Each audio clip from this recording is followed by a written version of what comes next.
এটি বগুড়ার এক নেককার সতী নারীর জীবন্ত কবর, যেখানে বিবি সাহেবানী নামের এক অনিন্দ্য সুন্দরী নারীকে আল্লাহর নির্দেশে জীবন্ত কবর দেওয়া হয়েছিল। ওখান থেকে দৌড়ে আসে এখানে বসেছে, আল্লাহর রহমতে মাটি ফাটিয়ে ডেবে গেছে। এই 3 লোকের এক গিরে করে বাইরে হয়েছিল যে আমাদের জগতে এই বয়সে এত সুন্দরী নারী আমরা কোনদিন দেখিনি। বিবি সাহেবানী এতটাই সুন্দরী ও পরহেজগার নারী ছিলেন যে এক জালিম রাজার হাত থেকে তার ইজ্জতকে বাঁচানোর জন্য স্বয়ং আল্লাহ তাআলা নাকি মাটিকে নির্দেশ দিয়েছিলেন, হে মাটি তুমি ভাগ হয়ে যাও। আল্লাহর নির্দেশে মাটি 2 ভাগে বিভক্ত হয়ে গেলে বিবি সাহেবানী সেই মাটির ভিতরে আশ্রয় নেন। এরপর আল্লাহর হুকুমে মাটি আবারও জোড়া লেগে যায়, ফলে প্রাণ থাকা অবস্থাতেই জীবন্ত দাফন হয়েছিল সেই নেককার নারীটি। তখন এখানে আসছে, আসার পর মাটি 2 দিকে সরে গেছে, ও ভিতরে ঢুকে গেছে, যাওয়ার পরে মাটির আবলে অটোমেটিক বন্ধ হয়ে গেছে। একটা মহিলা মানুষ নেককার পরহেজগার ছিল, এখানে আসা বাচ্চা ছেলেরা বলে ধাওয়া করেছিল অকর্ম করার জন্য।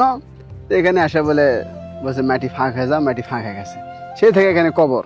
শুধু তাই নয়, আল্লাহ তাআলা ওই নারীকে এতটাই অলৌকিক ক্ষমতা দিয়েছিলেন যে তিনি নাকি পুকুরের পানির ওপর দিয়ে হেঁটে যেতে পারতেন। এনার বাবা আছে ওই কর্নারে, ওনার নাম জহির ফকির।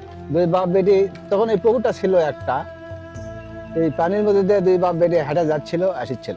পানির উপর দিয়ে পানির ওপর দিয়ে হেঁটে যেত। পানির ওপর দিয়ে। স্থানীয়দের বিশ্বাস তিনি এখনো আল্লাহর বিশেষ কুদরতে কবরে জীবন্ত রয়েছে। এখনো গভীর রাতে অনেকেই তার অদৃশ্য ছায়ার উপস্থিতি দেখতে পান। এখনো মাঝে সাথে 2 বাপ বেটি হাত বয়ে আসে, আবার হাত ধরা যায়।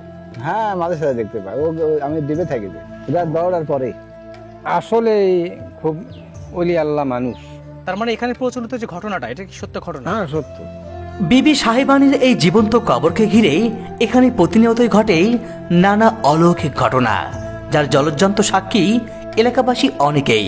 এখানে এই গাছে ছিল আগুনের ডুমা আসতো, জিন বা থাকতো কি যেন আগুনের ডুমা আসতো, রাতে যায় আবার আসে, এই গাছে থাকতো আগে।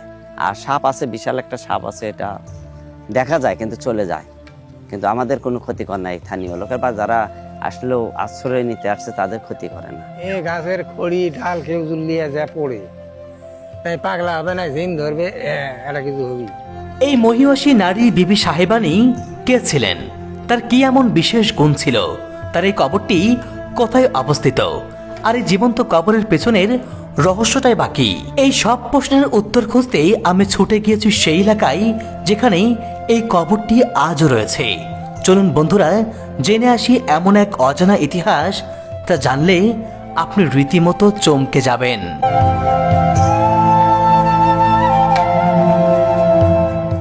এক সতী নারীর জীবন্ত কবর।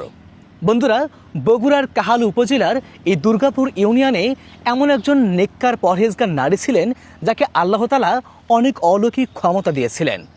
আর সেই অলৌকিক ক্ষমতা বলে সেই নারী নাকি পানির উপর দিয়ে হেঁটে যেতে পারত।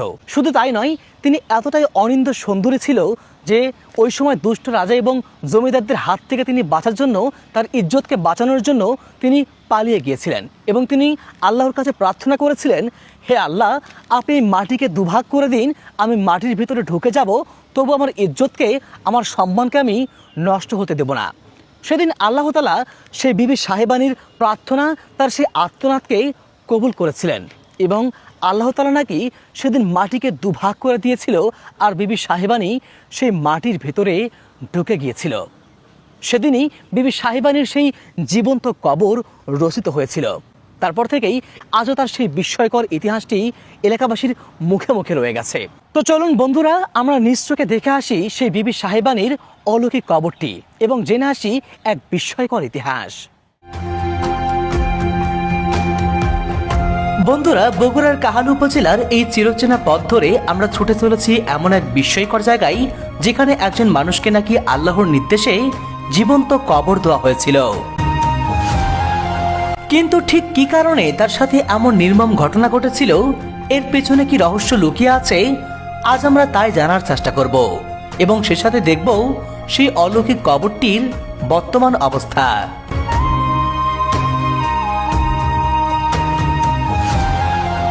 বন্ধুরা, আমরা এখন দুর্গাপুর বাজারে অবস্থান করছি। এই দুর্গাপুর বাজার থেকে আমাদের যেতে হবে দেওগ্রামে, আর দেওগ্রামেই রয়েছে সেই বিবি সাহেবানির সেই অলৌকিক কবরটি, অলৌকিক জীবন্ত কবরটি। তো আমরা এখন দুর্গাপুর বাজার থেকে সেই দেওগ্রামের দিকে এগিয়ে যাচ্ছি। এখান থেকে আর 3 থেকে 4 কিলোর মতো হবে, এলাকাবাসীকে জিজ্ঞাসা করলাম। তো চলুন আমরা একসাথে যাই এবং সেই কাঙ্ক্ষিত জায়গাটি দেখে আসি। বন্ধুরা, আমরা আমাদের সেই কাঙ্ক্ষিত জায়গার কাছাকাছি চলে এসেছি। দেখুন কি দুর্গম রাস্তা। এই রাস্তা একেবারেই প্রত্যন্ত গ্রামের ভিতর দিয়ে আমরা ঢুকে পড়েছি। একদম চতুর্পাশে ঘন জঙ্গল আর বাঁশঝাড়, একেবারে নিস্তব্ধ নিরিবিলি একটা পরিবেশ। এমন জায়গায় এসেছি, দেখুন আশেপাশে কোনো মানুষের কোনো চিহ্ন নেই। চতুর্পাশটা একেবারে ঘন জঙ্গলে ঝোপঝাড়ে ঠাসা। দেখুন কোনো মানুষ নেই, একেবারে নিস্তব্ধ নিরিবিলি জায়গা। সত্যি এই জায়গাটি এতটা নিরিবিলি যে আশেপাশে কোথাও কোনো মানুষের দেখা পাচ্ছিলাম না। একদম ফাঁকা মাঠের মাঝে জনমানবহীন এই জঙ্গলেই অনেক খোঁজাখুঁজির পর কয়েকজনের দেখা পেলাম এবং তাদের কাছেই সেই জীবন্ত কবরের ইতিহাস জানতে চাইলাম। জানি সুদিগুন্নার কবার একটা মহিলা মানুষ নেককার পরহেজগার ছিল, এখানে আসা বাচ্চা ছেলেরা বলে ধাওয়া করেছিল অকর্ম করার জন্য। তো এখানে আসা বলে বলছে মাটি ফাঁক হয়ে যা, মাটি ফাঁক হয়ে গেছে। সে থেকে এখানে কবর। মেয়েটা খুব পরহেজগার নেককার ছিল। বন্ধুরা, এই যে কবর দেখতে পাচ্ছেন, এটি কোনো সাধারণ কবর নয়। এটা হলো বিবি সাহেবানির সতী নারীর জীবন্ত কবর। এটাই সে কবর, সতী নারীর কবর। এখানে জীবন্ত কবর। এর আসছিল সব হাতি ঘোড়ালে বিয়ে করতে বলে। আমরা যেটা গল্প শুনি যে বিয়ে করতে আসার পরে মেয়েটা তখন দৌড় আসছে মাঠ দিয়ে, বিয়ে বসবে না। তখন সব ঘোড়া নিয়ে হাতি নিয়ে পিছে পিছে দৌড় আসছে ধরার জন্য। রাজাদের সব কর্মচারীরা আসার পরে তখন এখানে আসছে, আসার পর মাটি দুই দিকে সরে গেছে, ও ভিতরে ঢুকে গেছে। যাওয়ার পরে মাটির আবলে অটোমেটিক বন্ধ হয়ে গেছে। সেখান থেকে এখানে আছে যে এনার বাবা আছে ওই কর্নারে, ওনার নাম জহির ফকির। দুই বাপ বেটি, তখন এই পুকুরটা ছিল একটা, এই পানির মধ্যে দিয়ে দুই বাপ বেটি হাঁটা যাচ্ছিল, আসিচ্ছিল পানির উপর দিয়ে? পানির ওপর দিয়ে। পানির উপর দিয়ে হেঁটেছে তো? পানির ওপর দিয়ে। তো এইরকম এনাকে কেরামতি আল্লাহ পাক রাখছে। আল্লাহ তাআলা ওনাদেরকে এমন কেরামত দিয়েছিল যে ওনারা হ্যাঁ। পানির উপর দিয়ে হেঁটে যেতে পারতো। হ্যাঁ এই বিবি সাহেবানি এবং তার বাবা হ্যাঁ পানির উপর দিয়ে খরম পায়ে দিয়ে হেঁটে যেত। হেঁটে যেত। অবাক করা ব্যাপার। এখনো মাঝে সাথে দুই বাপ বেটি হাত ধরে আসে, আবার হাত ধরে যায়। এটা আপনারা দেখতে পান? হ্যাঁ, মাঝে সাথে দেখতে পাই। আমি ডিবে থাকি যে রাত্রে, রাত্রে, গভীর রাতে হেঁটে আসে না? রাত 12টার পরে। আচ্ছা, ওনার এই কবরটা কিভাবে এখানে হলো? কি হয়েছিল? কি আগে তো রাজা বাদশার আমল ছিল। হ্যাঁ, সেই সময় ওই পেড়ি মশা মানে ওই সাইডের একটা রাজা ছিল, বাদশা শাহের নাম। আচ্ছা। ওই লোকটার একটা ষাঁড় গরু হারা গেছিল, দুটা চাকর ছিল খুঁজবে। তখন এই মেয়ের বাবার গরুর বাতানের সাথে ষাঁড়টা ছিল। ষাঁড় দেখবার আসে, ষাঁড় পাশে দেখে যায়। এখন পাশে রাজা মশাই ভয়ে বলি না নির্ভয়ে বলি যে আমাদের জগতে, এই জগতে, এই বয়সে এত সুন্দরী নারী আমরা কোনদিন দেখিনি। তখন ওই রাজা দেখবার আসা জোর করে বিয়ে করবার চায়। ওই যে একটা ডিপ ঘর আছে, ওই যার নাম হলো আন্দার, ওই জায়গা হাতি এদিক দিয়ে সড়ক ছিল। হাতি ঘোড়া চলে আসতে ওই জায়গাতে একটা চোখ মানে চোখ একবার বন্ধ হয়ে গেছে, আন্দার দেখতে পায় না। তখন এনাকে মা করে ডাকার পরে ওনারা চোখ দান পাবে। ওই রাজা অন্ধ হয়ে গিয়েছিল? অন্ধ হয়ে গিয়েছিল, মানে জোর করে বিয়ে করতে আসার কারণে রাজা অন্ধ হয়ে যায়। হ্যাঁ, আর এনাকের বাড়ি ছিল ওই পুকুরের ওই পশ্চিম পাড়ত। এই বিবি সাহেবানি ওখান থেকে দৌড়ে আসে, এখানে বসেছে, আল্লাহর রহমতে মাটি ফাটিয়ে ডেবে গেছে। এই 3 লোকের এক গিরে করে বাইরে হয়েছিল। এটা কেন করলো? কেন হলো? সতী নারী যার জীবনে বিয়ে হবে না, করবে না। উনি প্রতিজ্ঞা করেছিল কখনো বিয়ে করবে না। না, অনেক সুন্দর ছিল, কিন্তু সুন্দর হওয়ার পরে উনি প্রতিজ্ঞা করেছিল যে উনি সারা জীবন সতী নারী, সতী এবং কুমার হিসেবে থাকবে, কিন্তু বিয়ে করবে না। হ্যাঁ, আল্লাহর ইঙ্গিতে ওই নিজে নিজে একটা ধারণা করছে। তারপরে মাঝে সাথে বাড়ায় গেছে, সবার চোখে ভাগ্যে তো হয় না দেখার। তাহলে এটাই সেই জীবন্ত কবর না? এটাই জীবন্ত কবর। এটা কত বছর আগের ইতিহাস আঙ্কেল? বহু বছর, 300 বছর পার হয়ে গেছে। 300 বছর আগের ইতিহাস। এই যে এই কবরটা কে করে দিয়ে গেছে? ওই বাদশা শাহের শাহী করে দিয়ে গেছে। বন্ধুরা, এই যে এলাকার প্রবীণ একজন মুরব্বী, ওনার কাছ থেকেও আমরা বিবি সাহেবানের সেই অলৌকিক ইতিহাসগুলো জানার চেষ্টা করছিলাম। তিনিও আমাদেরকে বিবি সাহেবানের সেই বিস্ময়কর অলৌকিক ইতিহাসটি বর্ণনা করে শোনালেন এবং তিনি বললেন যে এটা কমপক্ষে 300 বছর আগের ইতিহাস।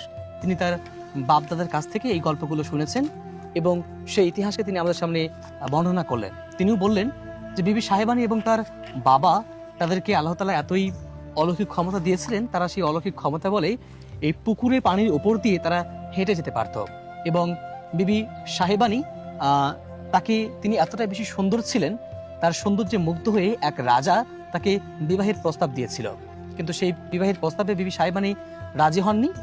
তখন সেই রাজা, সেই দুষ্ট রাজা বিবি সাহেবানীকে জোরপূর্বক বিয়ে করতে চেয়েছিলেন এবং তিনি যখন বিবাহ করার জন্য তার সেই ঘোর সাওয়ার নিয়ে তিনি যখন রওনা হয়েছিলেন এই এলাকার উদ্দেশ্যে, তখন এই এলাকাতে পৌঁছানোর আগেই সেই দুষ্ট রাজা অন্ধ হয়ে যায় এবং তারপরেও একদল রাজা এবং জমিদার বিবি সাহেবানীর রূপে মুগ্ধ হয়ে তাকে বিয়ে করতে চেয়েছিল এবং তাকে বিয়ে করার জন্য প্রস্তাব দেওয়া হয়, বিভিন্ন ধরনের কুপ্রস্তাব দেওয়া হয় এবং তার সতীত্বের উপরে তারা আক্রমণ করার চেষ্টা করে। তখন বিবি সাহেবানী নিরুপায় হয়ে তিনি এখানে ছুটে আসেন এবং তিনি নাকি আল্লাহর কাছে ফরিয়াদ করেছিলেন, প্রার্থনা করেছিলেন যে হে আল্লাহ, আপনি আমাকে এই মাটির ভেতরে ঢুকিয়ে নিন। এবং তখন আল্লাহর রহমতে এই মাটি নাকি দুভাগে বিভক্ত হয়ে যায়। মাটি দুভাগে বিভক্ত হয়ে যাওয়ার পরে সেই মাটির ভিতরে বিবি সাহেবানী ঢুকে যায় এবং সেদিনই বিবি সাহেবানীর জীবন্ত কবর এখানে রচিত হয়। আর সেই ইতিহাসটি এখনো এই এলাকার মানুষের মুখে মুখে রয়ে গেছে, যে ইতিহাসগুলো এলাকার স্থানীয় বাসিন্দারা আমাদেরকে জানাচ্ছিলেন। তবে এই ইতিহাসের সত্যতা কতটুকু আমরা জানি না। আর সবাই বলছিলেন এটা লোকমুখে প্রচলিত গল্প, এলাকার মানুষজন এই ইতিহাসকে তারা জেনে এসেছেন এবং তারা ইতিহাসকে তারা বিশ্বাস করেন এবং এই জায়গাকে তারা শ্রদ্ধা করেন। আসলে খুব ওলি আল্লাহ মানুষ। তার মানে এখানে প্রচলিত যে ঘটনাটা, এটা কি সত্য ঘটনা? হ্যাঁ, সত্য। দেখুন এই কবরের বর্তমান অবস্থা, এটা চতুর্পাশে দিয়ে ইট দিয়ে গাঁথুনি করে দেওয়া হয়েছে এবং এর ভেতরে মূল যে কবরের অংশটা আমরা দেখতে পাচ্ছি এটা পাকা করে দেওয়া হয়েছে। ইট দিয়ে চতুর্পাশ দিয়ে সুন্দর করে একটা স্থাপনা তৈরি করে দেওয়া হয়েছে এবং একটা চমৎকার বিষয় আপনারা লক্ষ্য করেছেন কি? দেখুন এই যে এই কবরের মাঝে দারুণভাবে ফুটে আছে রক্তজবা ফুল। শুধু একটা নয়, বেশ কয়েকটা রক্তজবা ফুল এই কবরের মাঝে কিন্তু ফুটে আছে। এই কবরে এরকম অসংখ্য রক্তজবা ফুল রয়েছে। আমরা শুনলাম এলাকাবাসীর মুখ থেকে যে এই কবরে নাকি সব সময় এই রক্তজবা ফুল ফুটে থাকে। এই ফুলগুলো এই কবরের এক অন্যরকম সৌন্দর্য বৃদ্ধি করছে। এই ফুলগুলোর পবিত্রতম সৌন্দর্য দেখে মনে হচ্ছে বিবি সাহেবানীর ব্যাপারে যে কথাগুলো আমরা শুনেছি, তিনি অতি নেককার এবং পরহেজগার নারী ছিলেন। তার সেই পবিত্রতার কারণেই হয়তো এই ফুলগুলো তার কবরকে সৌন্দর্য বর্ধন করে তার সেই পবিত্রতার জানান দিচ্ছে। এটা কি করা হয়েছে? এটা মসজিদ করার জন্য ভিত দিয়েছিল। এখানে এই বিবি সাহেবানীর কবরের ঠিক পাশেই একটা মসজিদ নির্মাণের কাজ চলছিল। আমি এখন সেই মসজিদের জায়গাতেই দাঁড়িয়ে আছি, কিন্তু এই মসজিদটা যিনি নির্মাণ করছিলেন বা এই বিবি সাহেবানীর কবর যিনি দেখশন করছিলেন, তিনি বর্তমানে অসুস্থ হয়ে থাকার কারণে এই মসজিদটা নির্মাণ করা হচ্ছে না, এই কাজটা এখানে বন্ধ হয়ে গেছে। আচ্ছা আঙ্কেল, আরেকটা ঘটনা শুনলাম, সেটা হলো এই যে তেঁতুল গাছের ব্যাপারে শুনলাম। এই তেঁতুল গাছটা নাকি আপনার কেউ নাকি ডালপালা কাটতে পারে না। না, কেন পারে না কাটতে? এখান থেকে ডালপালা নিয়ে যেতে পারবে না, নিয়ে গেলে তাদের সংসারের ক্ষতি হবে। এই গাছের খড়ি ডাল কেউ লিয়ে যা পড়ে, তাই পাগলা হবে না, জিন ধরবে, এটা কিছু হবি। এখানকার এই গাছের খড়ি অন্তপক্ষে সব লিয়ে যেতে পারছে, এই গাছের খড়ি কেউ জ্বালাতে পারেনি, তাদের ক্ষতি হয়, অঙ্গ একটা ক্ষতি হয়। এখানে এই গাছে ছিল আগুনের ডুমা আসতো, জিন বা থাকতো কি যেন আগুনের ডুমা আসতো, আবার রাতে যায় আবার আসে, এই গাছে থাকতো আগে। আর সাপ আছে, বিশাল একটা সাপ আছে, এটা দেখা যায় কিন্তু চলে যায়, কিন্তু আমাদের কোনো ক্ষতিকর নাই। স্থানীয় লোকের বা যারা আসলেও আশ্রয় নিতে আসছে তাদের ক্ষতি করে না। বন্ধুরা, বিবি সাহেবানীর কবরের এই অলৌকিক গল্পগুলো কেবল লোকমুখে প্রচলিত গল্প কথা। এগুলোর আদৌ কোনো সত্যতা বা বাস্তবতা আছে কিনা আমাদের জানা নেই, তবে আল্লাহ তাআলা চাইলেই সবকিছুই সম্ভব। এ ব্যাপারে আপনাদের কি মতামত অবশ্যই কমেন্ট বক্সে লিখে জানাবেন। ভিডিওটি ভালো লাগলে একটা লাইক করে দিবেন। যদি ফেসবুক পেজ থেকে দেখে থাকেন, আমাদের ফেসবুক পেজটাকে ফলো করে দিবেন। ইউটিউব থেকে দেখে থাকলে আমাদের ইউটিউব চ্যানেলটাকে সাবস্ক্রাইব করতে ভুলবেন না। দেখা হচ্ছে আগামীতে নতুন কোনো ইতিহাসের পর্দায়। সে পর্যন্ত প্রত্যেকেই ভালো থাকুন, সুস্থ থাকুন। আল্লাহ হাফেজ।